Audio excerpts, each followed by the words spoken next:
Hello, everybody. Welcome to the Seventh Rule with Sirach Lofton.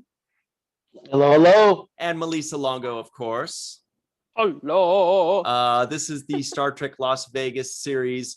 We're bringing it back 2 years later. And with us today are Randy Frank, Callie Wright, and Stephanie K of the Lambda Quadrant. Woo-hoo. There's cheering. There's an audience. There's loud cheering. I hear It's it. imaginary cheering. We're hearing it. How's everybody doing? Wonderful. Great. So excited. Busy, excited. Yes. Yeah. Yes, all of those things. Lots All of those emotions. things. I have my support cat to keep, I have my support tequila. It's fine. Can't take it. I was looking around for something to make a joke with. I don't. I got my support Picard. Nice. You've got a support cat in the background. In the background. Yeah. That's true. I do have a support cat in the background. She looks pretty supportive back there. Oh yeah, that is definitely her supportive look. That's her supportive look. She's had nachos this evening, so she's good. Oh no, you know how hard it is to get nacho cheese out of fur. I have heard. It's First very things hard. first, I think I just remembered what our first question was a couple of years ago. Question number one, and we'll start with Randy Frank. Ooh. What's your favorite Star Trek series and why? Just so we can get to know you better. I'm a TNG person. And I think the why is because that's what I grew up watching when it was like actually airing on TV and sitting around the TV, like waiting for it to come on, you know? So TNG is my jam. No offense to anyone else in the whole world. or on this That's Zoom. what I like grew up or on the Zoom. But that's what I grew up with. And so it's the nostalgia factor as well. Cool. I'm so offended right now. And I'm sorry. I'm so sorry. What about you, Callie? No, I grew up on TNG. TNG was my first Trek, but it's still DS9 for me. I think They're just saying that. That's not true. She's saving us, is what she's doing. They are saving us. They are saving us. I'm teasing. Stephanie, you and I have talked at length. And I corrected myself, did I not? They. No, I wasn't talking about my pronouns. I'm talking about Star Trek. More important. No, I think, as an adult realizing the world is complicated, I think DS9 did the best job of meshing when like your really good principles and really good ideas and really good intentions clash with the reality that like most of the universe doesn't agree with you. And how do your ethics and morals hold up under that kind of pressure? And I think I just think that addressing that particular thing is DS9 is the best Star Trek has been at that thus far. Mm-hmm. Discovery is getting there, like it's really getting there. And I feel like we're gonna get there. Yeah. And I gotta do a Lower Decks honorable mention.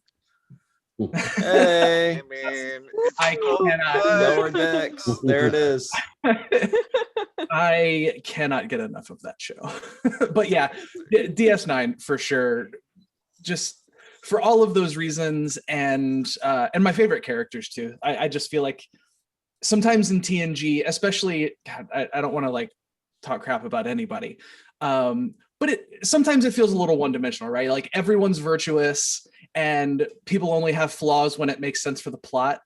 And I felt like DS9 was a lot better out of the gate at like people are complicated and characters are complicated, and that's how you like grow to identify with them.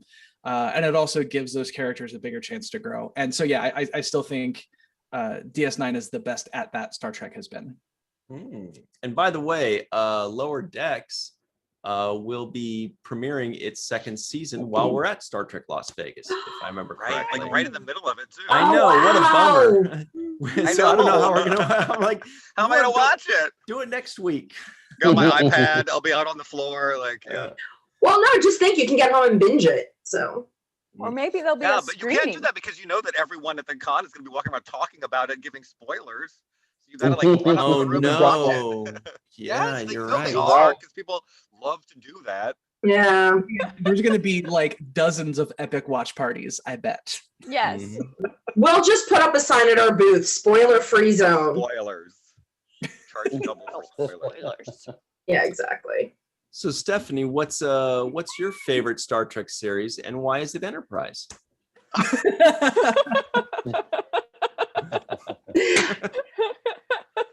Wouldn't you Yes, just why? yeah, wouldn't it just be funny if between the last time we talked and now I changed my mind? It was the last 18 times. So Ryan has faith of the heart in you. Yeah, exactly. He knew what he was doing, saving me for last. I reached really hard for that. I'm sorry. No, that's okay. No, that was great. That's all right. Why do I love Enterprise? Besides the fact that I got to know a couple of the actors, and I think that they're all absolutely fantastic and so much fun to hang out with, and they let me sing karaoke at Star Trek Las Vegas. Besides all that, I always love the rawness of it. I love the whole newness of it. I actually grew up watching reruns of TOS. TOS was actually my first Trek, even though I wasn't around when it originally aired. Not that old. But TOS was always my actual intro into Trek. But to get to see things that weren't so perfect, like what you were saying, like TNG, everybody seemed so perfect. And even in DS9 and Voyager, there was Starfleet, and it was all, kind of within that box. DS9 did jump out of it, but they always kept coming back to it. There was no box for Enterprise, and that's what I loved about it. I loved that we kind of had a love-hate relationship with the Vulcans when it all first started, and then you got to see all of that evolve over those 4 years. But I said this earlier, and I will say it again for anybody that's never watched it or just started watching it. Just please, for God's sake, don't watch the last episode. The next to the last episodes are perfect ending. You don't need to watch the last episode. Outside of that, it was perfect. I mean, we'll still watch it though, right? I really don't. I don't remember the last time I actually watched it, and I watch it on Heroes and Icons, and every time it's like, these are the voyages. I'm like, no, I'm going to go find something else to watch now. Just can't. Cool. So I feel like maybe we should just go around the table anyway and reiterate. I mean, Sirach, I think we know your favorite, but right? Star Wars is So far. Yeah. Empire Strikes Back. Melissa, do you have a favorite? Yeah. Oh, no. Sorry, Sirach. I mean, I was just going to say why mine is the favorite. And that's because I just had this conversation yesterday. I ran into a guy. His name is Arthur Levine. And he was just on the street. Just ran up to me and started talking Star Trek. And he says, I think I know who you are. And that's how the conversation started. And we went into this whole conversation about Star Trek and what it meant to him. He talked about Enterprise being his favorite show for a particular reason, because he said his dad died around that time, and that was the thing that helped him get through that. So he watched a lot of those episodes on repeat for about 3 months' time. He also mentioned Aaron Eisenberg, and he talked about what Nod's character meant to him and seeing the growth in that show. So he mentioned Deep Space Nine and Enterprise as his two favorite shows. But he also gave a specific reason, which I agree with, why he believes DS9 is a special show. And that's because they took on very difficult issues that most people walk away from, that people don't want to talk about or they don't want to address. Specifically when it comes to religion, when it comes to sexual orientation, when it comes to these race. I mean, these very difficult subjects that people like to steer away from because it's a sensitive subject for a lot of people, and people try to avoid having these debates about things that are outside of their comfort zone.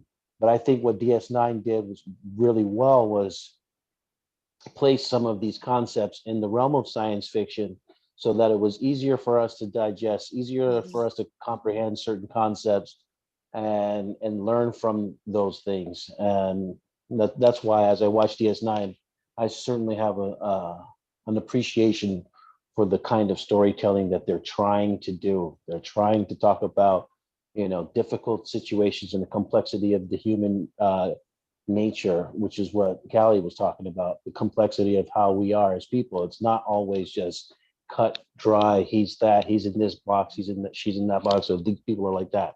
Everybody has variety. All of us are different in so many different ways. So all Black people don't think like this, and all gay people don't think like this or act like this. And we have so much complexity to who we are as people. And I think DS9 does a good job of trying to bring up some of that complexity, even with Dax's character, her past and how many lives she lived and all of these things. And I mean, we talk about so many stories that are extracted from the character development that they do on DS9, which I like so much. And I think a lot of the reason that people cite why they may not like Deep Space Nine, especially in the beginning, is because you're stuck on a space station, you're not going anywhere. And I actually always looked at that as a strength, because it's situated in the middle of this super messy situation. This horrific thing has just happened and everybody's trying to figure out what to do with it. But if you're on the Starship Enterprise, you're 10 light years away tomorrow. Right. And if you're on a space station and you're not going anywhere, you have to figure all of this out, dive into the full messiness and figure out how to live in it, which I think is, if we're trying to talk about what's an allegory for how a lot of us feel now, I think it feels a lot more relevant to me anyways, because we can't run away from this stuff and we have to figure out how to learn to live with it. And I think that's counterpoint. I wish we could. TNG. I was editing a video, and Randy, I think you summed it up perfectly. You said something along the lines of, they just reset. TNG just gets to reset every week. Yeah, it's story ends, done, next. Yeah. Whereas you can't do that with DS9. Yeah, for sure. Melissa, any thoughts on? We've heard your favorites before, but have they changed? It's pretty solidly DS9. It has been since I was 15.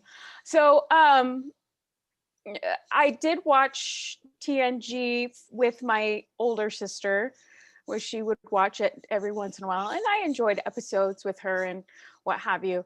But I like the depth of Deep Space Nine, and I love the elegance of the writing in addressing these morality issues.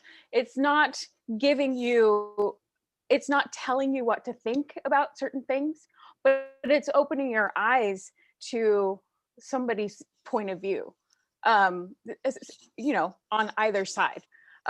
So it doesn't wrap up in a nice little bow, which is more like real life. It's more honest to me.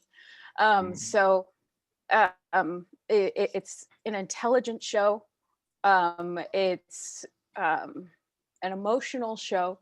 It's one that I've been invested in, for most of my life. So I think that will always be my favorite. I do like Enterprise. I've recently watched it, and I do like Enterprise, and I like why Stephanie likes it. The rawness, the newness, they're figuring out space. So and in that same way as Deep Space Nine, they don't have it all figured out yet. So that's a different type of adventure and a different look at it. So I enjoy Enterprise for that. I will say in pandemic times, I have always loved Voyager, but I feel like it's gotten even more of a special place in my heart, especially in the context of the pandemic and being stuck with a very small group of people that you can interact with. Right. At any given Trying time. to get back to normal. Yeah. Yeah. Well, and just getting into because I was normally when I go back and watch Voyager, I start at season 3 or 4, and I went back and I'm like, no, I'm going to do a full rewatch. And so I was watching some of the earlier stuff and some of the stuff that I had missed at the beginning of when 7 of 9 is on the show. And there's that point where she runs away from the ship and they're tracking her down. It's we've known you for a month, but we're literally risking the ship to track you down and make sure that you're good. And that really speaks to the power of being able to lean on your chosen family and stuff.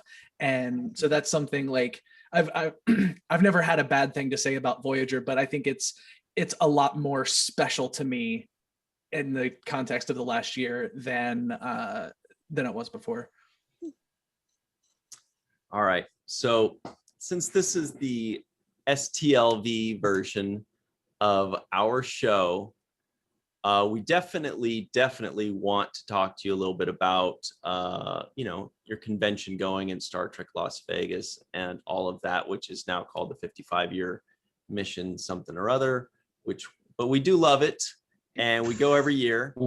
But before we get to that, can we know what is Lambda Quadrant? How did it start? What's the point of it? And how can we support you? I'll go. What is it? It's a group of weirdos, and I say that with all the love in the world, and all of them would agree with me. They would all say yes. It's a group of us weirdos who came together because of our love of Star Trek and also being at the conventions together, and just noticing that there was this sort of vacuum of our tagline of safe spaces that include everyone, right? Like we do feel that there are pockets of safe spaces for particular people there and whatever, but there's not really a one that's like all encompassing, including like the LGBT community, of which a lot of us happen to be members, and all of us are at least allies. So that's missing. That includes kind of everyone too. So we sort of came together to say like let's do that, right? Let's provide something that's happy and safe for everyone, inclusive, not only us, not only them, because those pockets exist all over the place, and that's great and wonderful, and there's a place for them, but we kind of just want to be out there for everyone. Cool. Was there more question? I don't remember now. I think you got it. I think you covered it. I think you got it. Yeah. Cool. Go ahead, please. Well, also we do have a philanthropic side because we do like to raise money for other charities. Yes, we're always raising money for charity, and like some of the stuff that we're going to do even at the convention this year is specifically targeted at like making people feel safer, right? Not just like selling tchotchkes or whatever it is, like making people feel safer. So we're gonna I have them right here. So I got up these bands to give to people where like how comfortable do you feel like being close to someone, right? It's really cool. Yeah, I have thousands of these crazy bands that we're going to give out for free to everyone, so everyone has an indication of like how someone's comfort level for being close to other people. We have like hand sanitizer, and we have things for people to put around their neck with their pronouns, just to make people make things more inclusive. So a lot of the stuff that we do and that we're bringing to the convention is really geared around like making people feel welcome and safe and happy. So even our merch is that somehow. Can you show us what those wristbands say? Oh, they just say Lambda Quadrant. But we're gonna have little signs. They don't say anything. They're just colors. But there's a red, green, and yellow. Right. The camera's not focusing on them. But we're gonna have little signs and give them to all the vendors if they want to have them, just to give away to people and say, put on a bracelet, and it'll have instructions like I feel comfortable with this or this or this. We're still working on the verbiage to make sure it's inclusive and not specifically related to like anything that would upset people. But we just want people to know like, oh, that person wants me to stay away from them for any reason whatsoever, like it's not comfortable with contact, or that's just not their thing. Mm-hmm. So yeah, we'll have signs up. We'll be distributing them. They're going to be free. So just to try. I think that's a very clever thing, Yeah. Randy. I think that people can obviously be able to voice how they feel without saying a single word. So Right. you get You the don't have visual. to. Yeah. It doesn't have to be awkward where you walk up to someone and be like, is it okay? Right. Like whatever. Like you see a red bracelet, Right. like, oh, they don't want me to touch them. I can just wave, and now we're both happy, right? So yeah. I think that's genius. I love the idea, and especially since we're coming to the first convention post-COVID, right? This is essentially the first in-person convention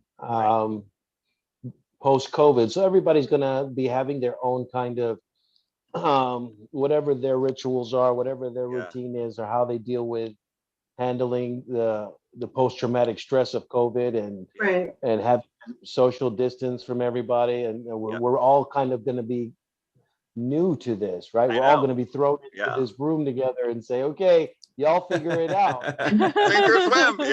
Yeah. And we hadn't heard anything about like any official thing for people, so we just decided, hey, let's step up and do it, because it is definitely helpful. So Right, especially since creation has pretty much announced they're just kind of going with the flow, whatever Las Vegas, like Nevada, Las Vegas specifically, and it's has hard to know what it's decided. gonna be, you know. Yeah, so with so much uncertainty about who's going to be coming in, and again, like Randy said, I mean, there are just people in general that don't want to be hugged for whatever their reasons. That's personal to them, and I know how I feel. And I know that it's way easier for somebody to see something on my wrist without me having to be like, oh, well, you know. So, yeah. We also sometimes don't want to be rude if someone asks, right? So you'll do it and feel uncomfortable versus, you know, if they just see it, then it's like, oh, then there's no discussion. Then everyone just brings it down.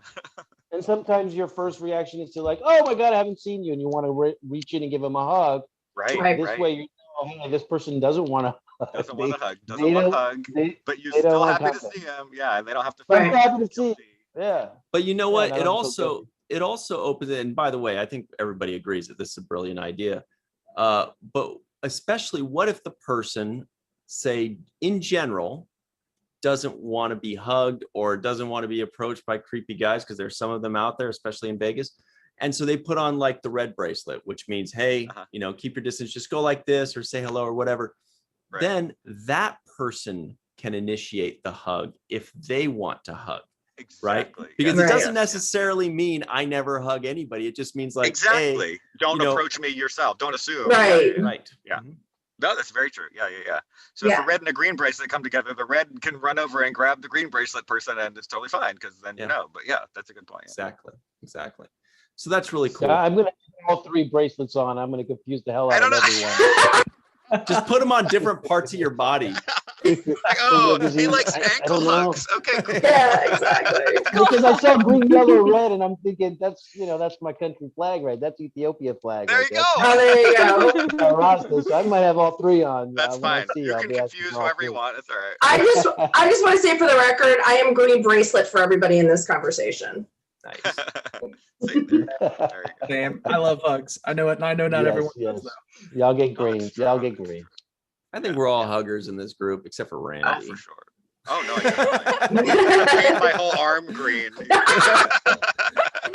I'm saying you're part of Ryan.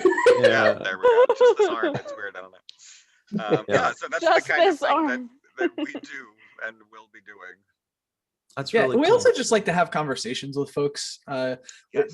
I've had some really valuable conversations with people who, like, we have Star Trek in common, but they've never met a trans person that they knew of before. And so, like, because we have Star Trek in common, we also we automatically have a thing in common, and we have sort of a common cultural reference. And you know, I can think through all of the allegories that are there in Star Trek, and I can use those to explain things. And it's a really unique way into having conversations with folks and helping people understand their experiences. Because, you know, hopefully, obviously, we know this is not universally the case, but hopefully Star Trek fans, we hope they are generally more open-minded than the average person. And so yeah, it's a really neat way to have discussions with folks. It makes the conversations a little bit easier. Great icebreaker. Have a comment. So that's why I like what you're doing with Lambda Quadrant, because it really reflects what Star Trek is about, which is inclusivity and you know, everybody working together. And you know, that's what I really see. And the fact that you guys were able to create a space where even more people feel welcome, even more people feel like, oh, there's something I can identify with. And that's what Star Trek offers. It offers so many different things out there that you can identify with this, you can identify with that, you can like this character, you can like that show.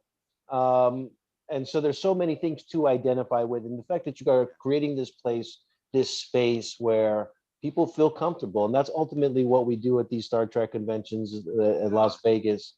We're trying to build a group of people that feel comfortable around each other, that understand each other's differences, but also accept each other's differences and say, okay, well, now let's move forward and talk about the things that we like. Now we can talk about Star Trek, right? We don't have to talk about yes.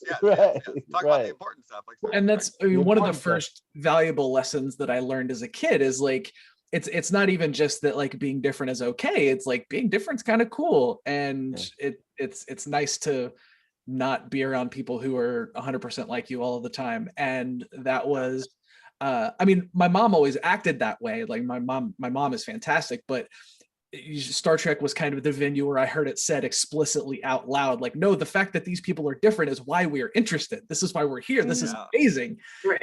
That sort of, you said, taught me that very explicitly. I don't think I've ever felt more at home than at a Star Trek convention. You know, because I mean, you know, when I'm at work or when I'm, you know, out in the world and I see something or I hear something or I want to like quote, say something from a movie or a show or something, there's no place else in the world where somebody's going to get me and get my references and get what I'm talking about. Right.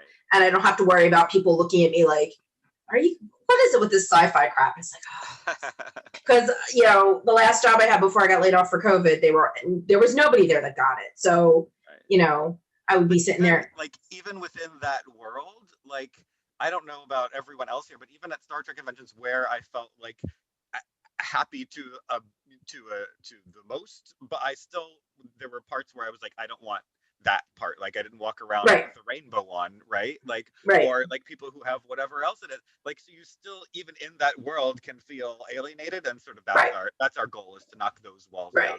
Like, we're learning even, right? Like, we've had people give us great ideas, like people with disabilities, like have a panel about that, and like how the cons are like not really helping out people who have disabilities as far as like, you know, traveling, and then, you know, amenities inside of the convention and stuff like that. So we've had panels about that, and like people are teaching us how to do it even better. So even within, you know, your comfort zone, there's still like little pockets where it's like you don't exactly want to show it all. But I mean, I think our goal is just let it out. Right, and that's what's really interesting, is that so many people outside of the space, like they all, you know, they have this, I think a lot of people have a preconceived notion that like all Trekkies get along with all other Trekkies because we're all Trekkies. And it should be, but it's not.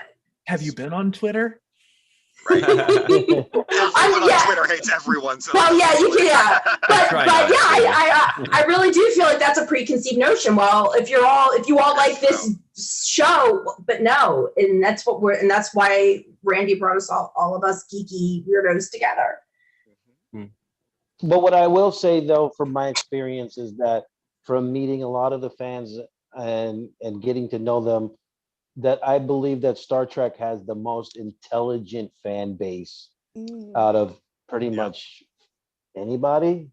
You've got all of the sciences. You've got all, you've got all of these philosophical, moral, ethical things that they tackle. You've got all of this, you're talking about the future, and you're talking about technology and the advancements in technology.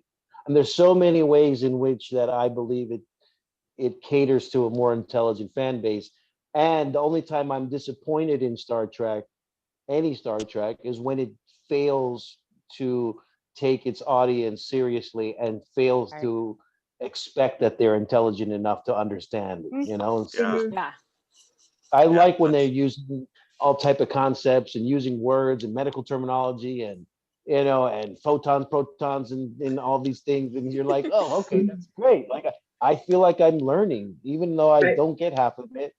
I will learn, because I'll have a conversation with somebody who's going to explain it to me and break it down. Like, no, that's actually particle field actually does exist, because if you and you start getting this really really deep and rich understanding of science and medicine and philosophy, and that's where I feel like it does a real service for the intelligent viewer. Yeah, no, that's a good point. So here's a question for you guys. It's going to be a toughie, because that's what we do here. We can handle it. What do you, how to word this tough question? It's even tough to word. If there could be one thing that the presence of Lambda Quadrant could bring to the convention in Star Trek Las Vegas, or any Star Trek convention, there are one thing that it could bring that would improve the experience or the lives of the people that go to the convention, what would it be? Randy? I still think that will harken back to our mission statement, is just elevating people's comfort level, right? Like I know that, and that seems weird, not in a like I have a comfy chair situation, but like people like this is for a lot of people like this is a huge chunk of their life, right? Star Trek in general, these conventions specifically, it's a huge chunk of their life, and uh, I feel like the people who sometimes fall by the wayside and like don't like get everything out of it that they necessarily could are just the people who people aren't listening to for different reasons, for whatever reason, right?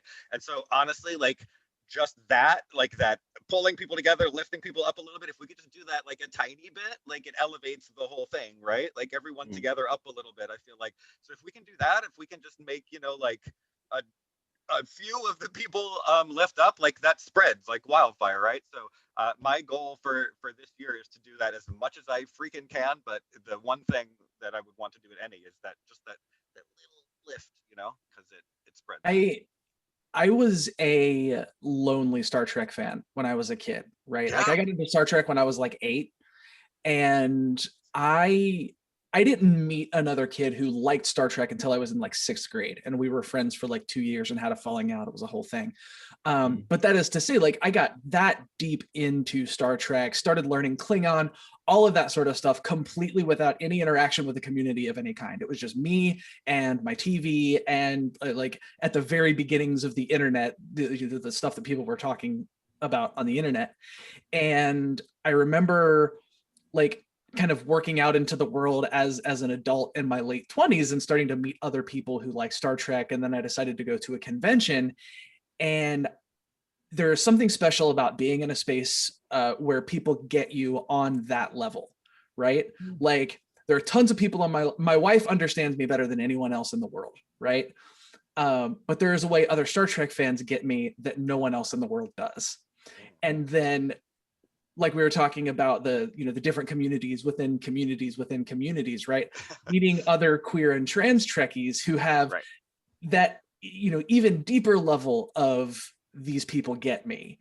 There is absolutely nothing in the world that feels like that. And my thing is to be the thing that makes other people feel that way. Like the way that I feel now, that I like, I'm not just like walking into this and knowing no one, right? Like in the couple of years since I started going, I've made a ton of friends and people I keep in contact with. And so like, it feels like a place for me now. But there are other people, especially like younger people who are just getting into the Star Trek fandom and are kind of figuring out like who are the cool people to hang out with, and they don't really know what they're getting into. Like, I want to make those people feel the way my friends made me feel when I first started coming. And that's the whole thing for me. That's what success looks like for me. Awesome. I think too that part of the responsibility that we have, and I know Randy will tell me if I'm wrong, but besides making people feel safe, I think it's about being that ideal of IDIC, that so many people talk about it, but we can be that example that shows you what it truly means. Right. Or try. I can't say we'll do that. I mean, but we're good. I think yes, that's a very lofty aspirational goal. Right. But I love it. But it's a goal, and I think that because of what we're doing, we're actually going to help not just make the people, the queer, the LGBTQ and the allies, that community come together and feel warm. But I think by doing that, we can also help show people that aren't of that community what IDIC really means, or try to. Right. Yeah. I mean, we want to embrace all the diversity and find all the people that want to find a group. We want everyone to be their group, right? We don't want to have a group. We want everyone to be their group, right? So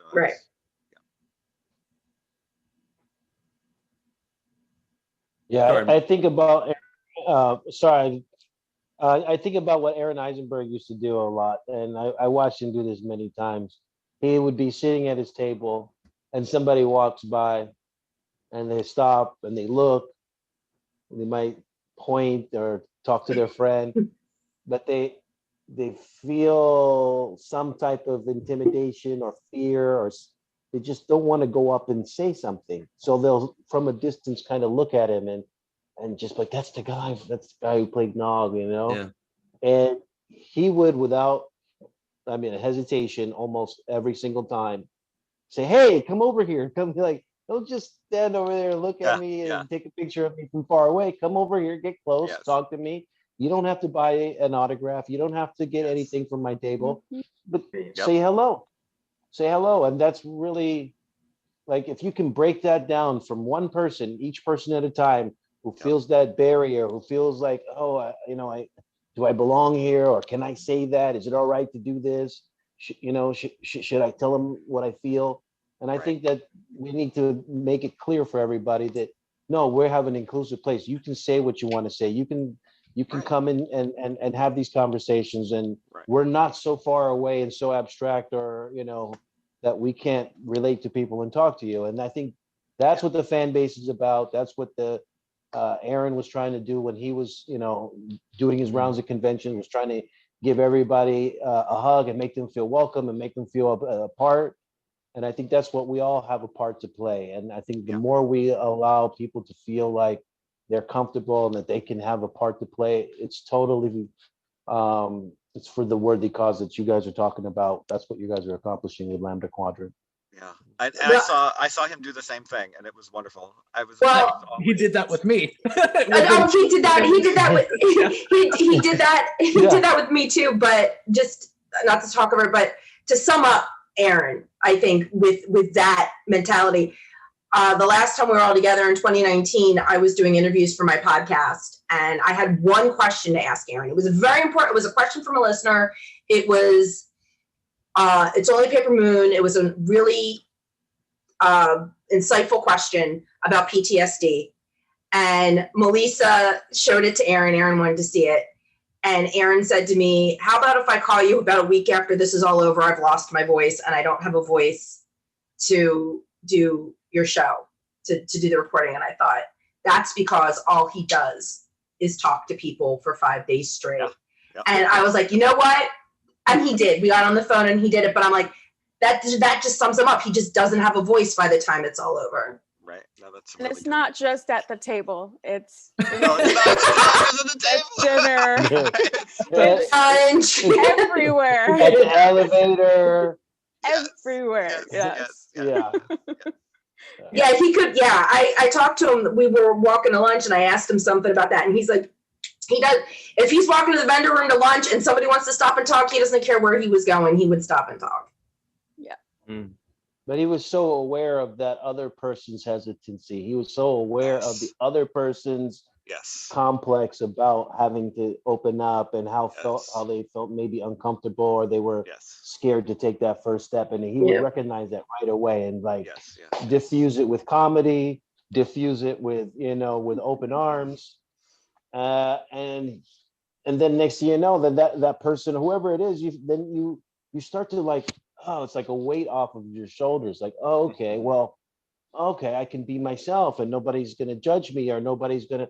It doesn't matter if you have money for this, or if you can afford that, or this. We're just here to have fun. So take all of that away. You don't have the best costume. You don't have the whatever it is. It's not about that. It's really just about us sharing in the fact that we all have something in common. Right. And this is what we have in common. Right. And it's so much so that in common that it transcends and supersedes all the differences that we have.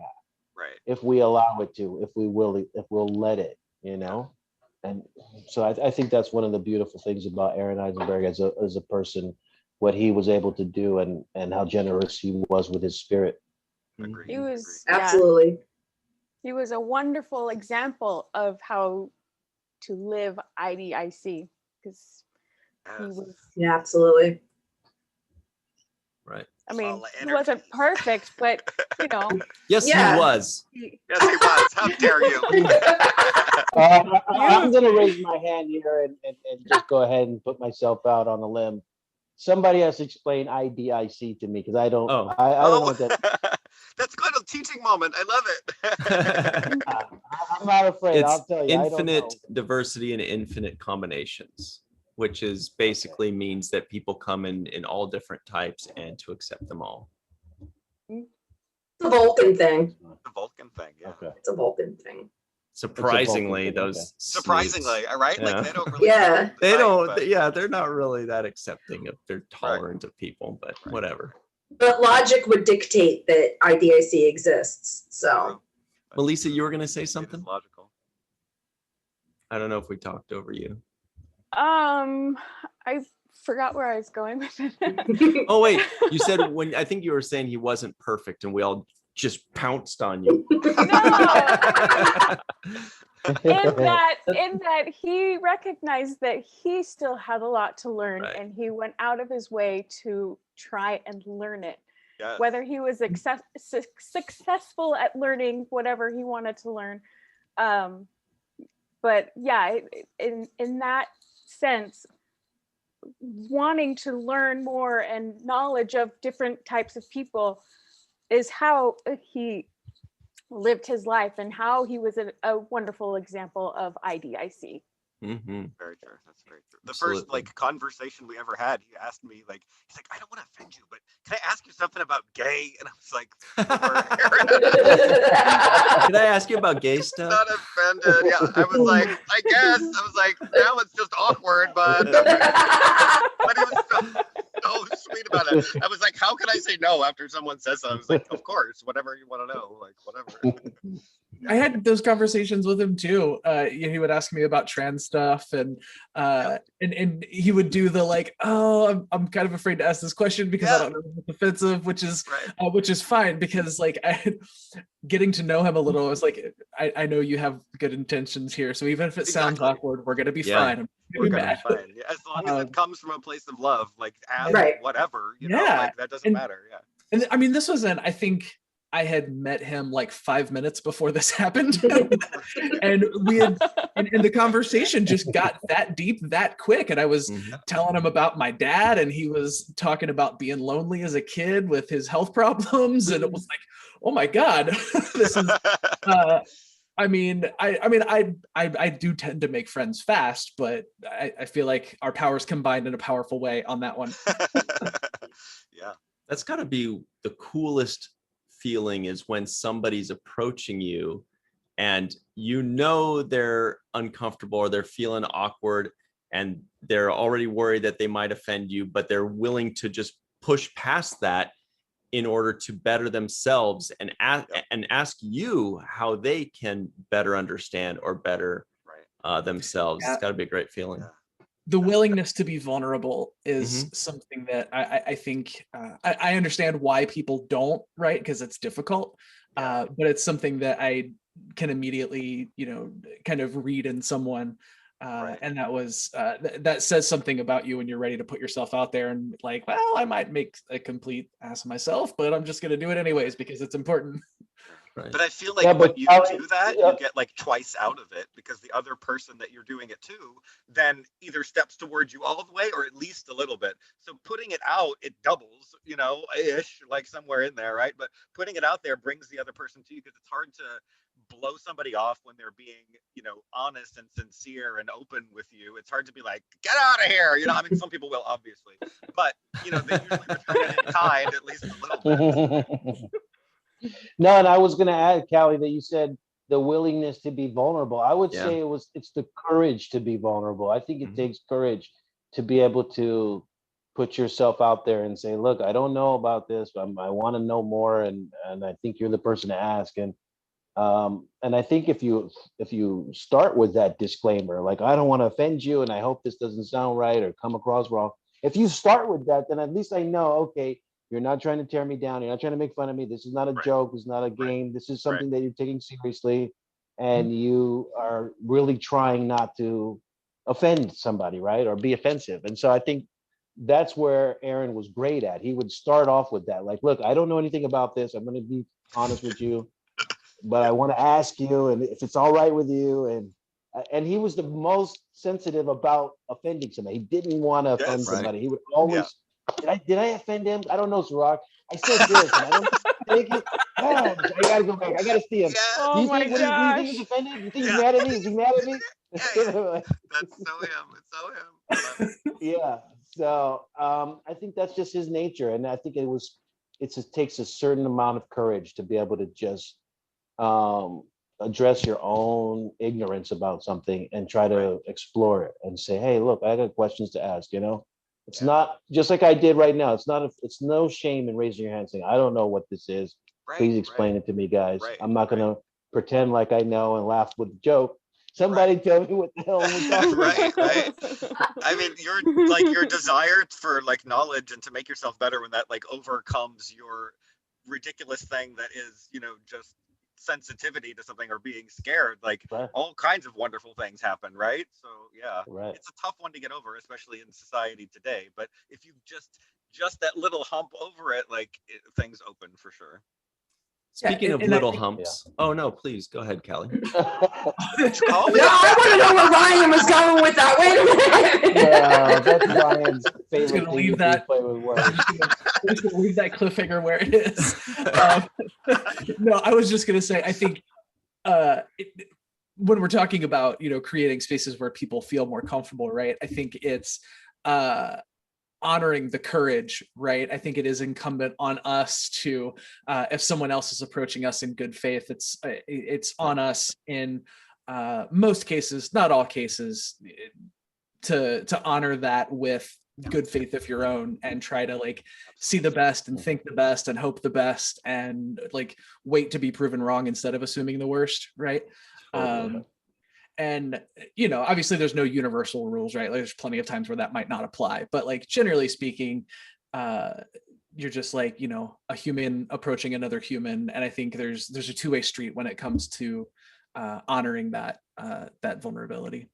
So are you saying people need to have faith of the heart? No. Good night, everybody. They did it. No.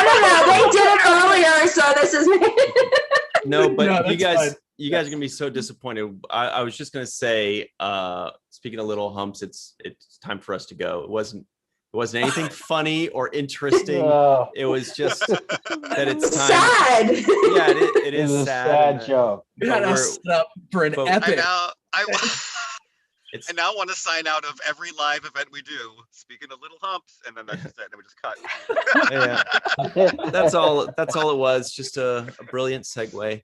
But you guys are all going to be at Star Trek Las Vegas, right? And we are very have happy. Green bracelet. Please come up and hug me. Please, Yes. please. I might pull a Ciroc, and depending on who you are, depends on what bracelet I show you. I might be yelling Yeah. into the mic. We'll see what happens. All right. What's the official name though? You said it's not called Star Trek.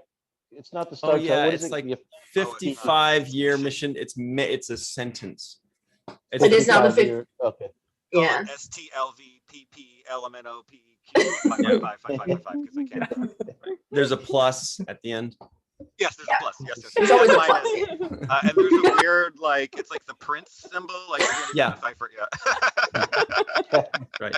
All right. That's The Las ghost Vegas. movie. Las Vegas convention, basically. Yeah. Famous Las Vegas. Great. Well, we're going to see everybody there. We'll see you guys there. All 6 of us are going to be there. We're really looking forward to it. If you guys see Randy, Stephanie, or Callie there, go by, say hello, high five, Vulcan sign, hug, whatever it is that Can't you do. Vulcan salute, so just wave. Yeah, just say hello. Get your and bracelet. be We there can yell for back and us. forth in Klingon. Yeah. And knock off with the sarcastic Vulcan salutes. Don't sarcastic Vulcan salute. All right, guys. Well, thanks very much for joining us. I think that's it for us. And we'll see all of you at Star Trek Las Vegas. In Las Vegas for the sci-fi convention with Star Trek actors and producers and whatever. And science people. Yes. Thanks, Kitty. Cool. We'll see you soon, guys. Always remember the 7th rule.